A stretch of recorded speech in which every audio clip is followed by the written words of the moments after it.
سلام البنات، كنتمنى تكونوا كلكم بخير وعلى خير. مرحبا بكم في فيديو جديد ديالي. ان شاء الله غادي نوجد معكم واحد الدجاجه محمره بالفريت.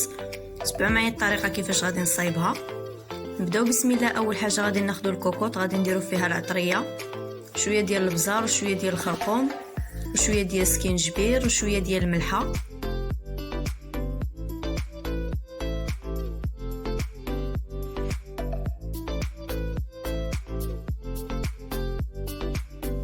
غنزيد واحد شويه ديال الثومه محكوكه وشويه ديال الحامض مصير وشويه ديال الربيع مخلط ما بين قزبور ومعدنوس،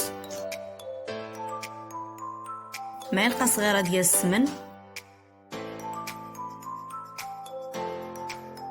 غنخوي واحد شويه ديال الماء باش نحرك هاد العطريه.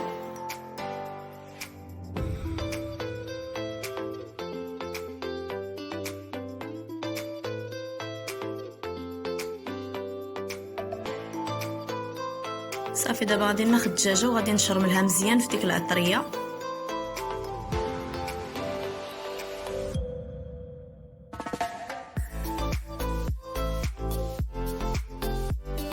صافي دابا غادي نحاول نجمعها بهذه الطريقه باش ما تسحلش.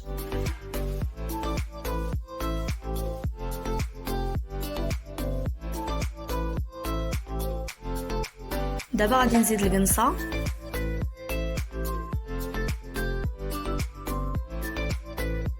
دابا غادي نزيد جوج بصلات مشلضين،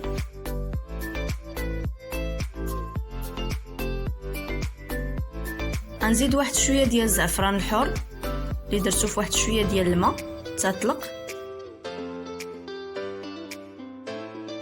من بعد ما تشحرات البصله شويه دابا غادي ناخذوا واحد السفود وغادي نثقبوا به بحال هكايا الدجاجه باش يدخل فيها الطياب.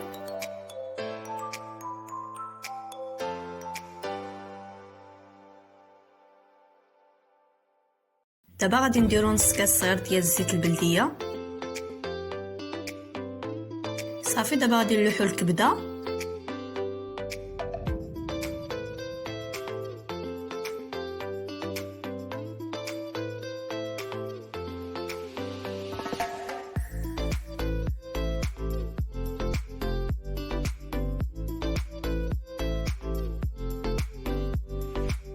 دابا غادي نزيدو الماء، تقريبا 2 كيسان ديال الماء كبار.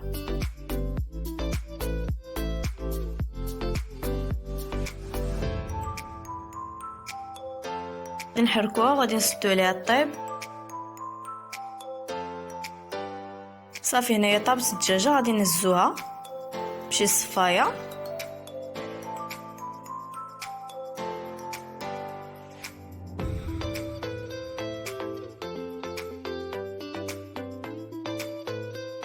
وغادي نحطوها في المقله.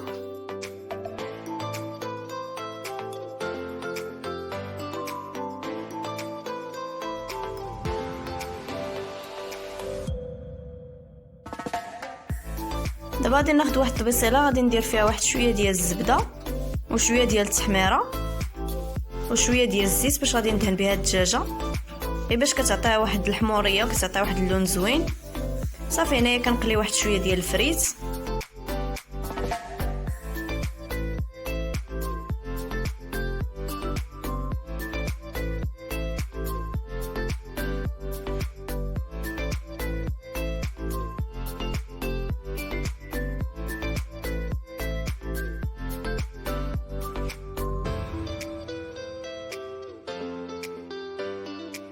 صافي غادي ندهن الدجاجه كامله وغادي ندخلها للفران تحمر.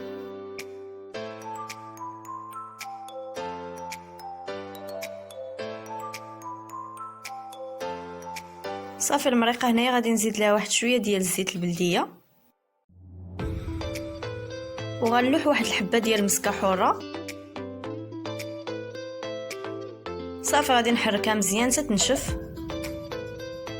صافي ملي كتولي مدغمره بحال هكا غادي نطفي عليها.